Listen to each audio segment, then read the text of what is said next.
What's up, everybody, and welcome to the Gooner channel, a channel 100% dedicated to the Arsenal, who, as we all know, are by far the greatest team the world has ever seen. It's the eve of the big one. We go up to the Etihad tomorrow, and look, it's a pretty straightforward equation now since the draw at Southampton. If we get a draw up there, title's very much in Man City's hands. If we get a win up there, it's very much in our hands. We all know how difficult it's going to be to get a draw up there, let alone win. So we have hit a Man City team who are experienced at winning the league title. They are in a rhythm at the moment. They have full flow. They have not really been challenged in any of the games they've faced, and I think they're going to be full of confidence for our visit. But this is a league title, and there is a really good point to be made here that if we're going to lose at home to Man City, lose to them in the FA Cup, and lose away to Man City, do we really deserve to be champions? And perhaps the answer to that is in the squad depth. For tomorrow's game, we are without William Saliba. We're also without Tomiyasu, and we won't be able to call on El Neni. We have those long-term injuries. Granit Xhaka, as far as I know, will be playing tomorrow. So look, the omens are not good, and football makes us really superstitious. There's something about the feeling of this match. It's very low-key, very, very understated. And, as I said at the beginning, the omens are not great. Yesterday, the women's team coming back from a 2-2 semi-final result against Wolfsburg. Their plane got hit by a bird, and the jet engine fire caused the... Luckily, no one was injured, but they had to be deplaned and only flew out this morning. And then tonight, the FA Youth Cup final. I was in two minds about talking about this because it really could be gloomy before tomorrow night. But Arsenal won. They went 1-0 up. West Ham 5. Got an absolute shellacking in the final. The score makes it sound a lot worse than it was. And I guess if you haven't seen the highlights yet, you may not be tempted to rush to watch them. But if you do watch, it is worth watching just for Gideon Kadue's. It's got to be one of the best goals scored in the Youth Cup final to put West Ham 3-1 up. And then Arsenal did this thing, which, I don't know, I'm just not enjoying it at the moment. These on-the-pitch huddles. I don't think they do any good, but, I think because the goal was partly an error by Robinson, dispossessed. Still from miles out, it is a great goal. But, it was great to see the players getting behind and then trying to give him a lift. He almost scored later on as well to make up for it. But second half was pretty much all Arsenal. We just couldn't make that pressure count. And they nicked one in, I think it was about the 80th minute, and then another one just before the end to make it 5-1. So whilst the scoreline is not reflective, massive respect and love to Jack Wilshere for taking his boys as far as he did. It's always going to be tough for a team that loans out players like we do, and there was a spate of loans in January. I'm not trying to make excuses. It is a gloomy result, but it was good to see so many people at the Emirates. Big love to you if you made it down there. And so, looking ahead to tomorrow night, honestly, I predicted we'd lose this one 5 weeks ago, and losing William Saliba hasn't given me confidence. If Xhaka doesn't play, I think Jorginho can slot into that position, but we definitely missed him against Southampton. And I think if it's just an illness, then I don't see why he wouldn't play. I heard he trained with the squad today. I can't confirm that.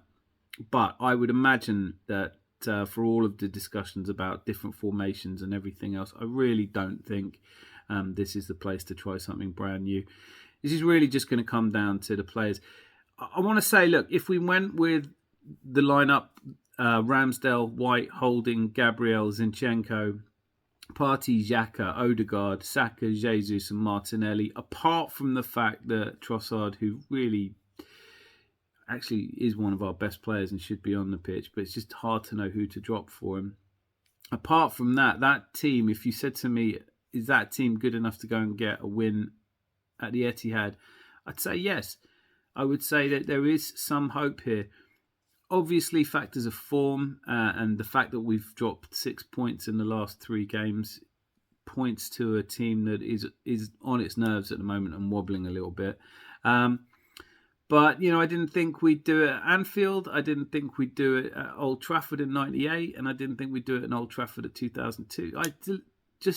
History of Arsenal Football Club is getting these kind of results. And the frustrating thing here, though, is that let's say we do go and get an amazing result against Man City and beat them 2-1 or 3-1 or 5-0.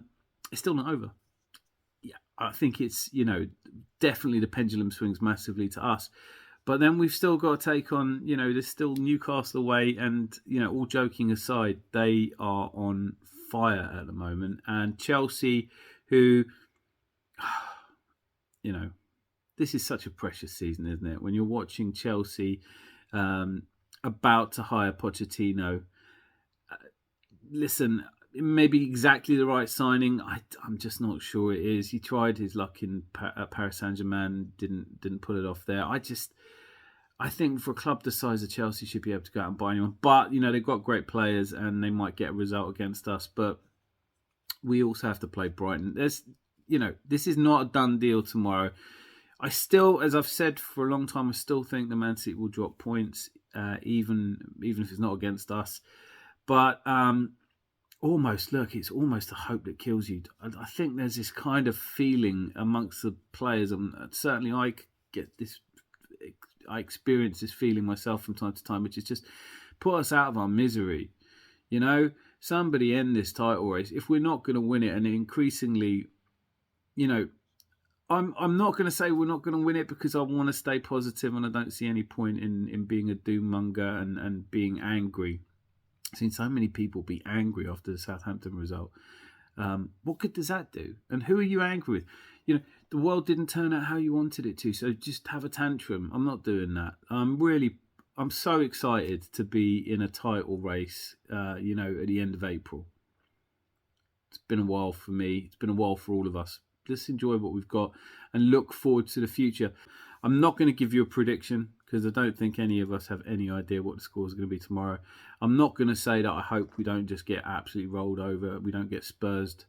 I'm going to say, look, this team have consistently surprised us. If there's one thing that we can all say, it's that we were not expecting to be top of the table, 5 points clear of Man City, even with their 2 games in hand, with only 6 games left to play. It is the run-in. It is the part of the season where experience counts so much, where if you haven't been here before, the fear starts to kick in. I would much rather not have Rob Holding be marking Erling Haaland. But actually, I think he did a really half-decent job against him in the FA Cup, and it wasn't like they weren't trying to win that. I think we have the ability to surprise Man City. They are absolutely on fire at the moment, and they're even more deadly at home. So I'm going to be watching that game tomorrow, pretty much like I did the game against Man United in 98, with just a lot of fear and hope. And in 98's game, we had a probably more profound injury. David Seaman wasn't fit, so Alex Manninger played. A lot of you won't remember him. So it's quite conceivable that Rob Holding has the game of his life. We nick it with a sly goal and they're just not out the races. Anything's possible. That's why we're watching. And finally, look, who would you rather be right now? So I'm going to be watching tomorrow's match with hope, with optimism, and a hope that it isn't all over too quickly. But as we've shown plenty of times already this season, it ain't over till it's over. And even if we go a couple of goals down, who knows, we might rally again. Anyway, I don't really believe in omens. I'm not really superstitious. It's only when it comes to football. But I don't want to jinx us by doing I don't want to do a prediction. I don't want to jinx us. And I kind of think that this would be poetic. This would be the way Arsenal do it. Everyone writes us off and we go up there and get a stunning 2-0 or something.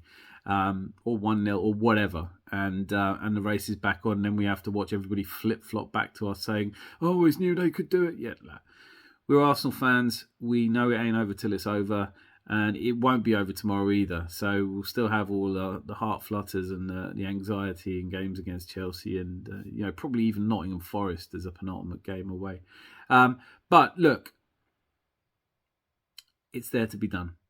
it's in our hands right now. And tonight, it's in our hands. Tomorrow night, all we can hope for is it's still in our hands. And that's what I'm hoping for. So I'm going to get a nice early night and then live on my nerves all day tomorrow. Let me know if you have any superstitions, anything that you're going to be doing to give us a bit of an extra push or luck. And until after the match tomorrow, be lucky and lots of love.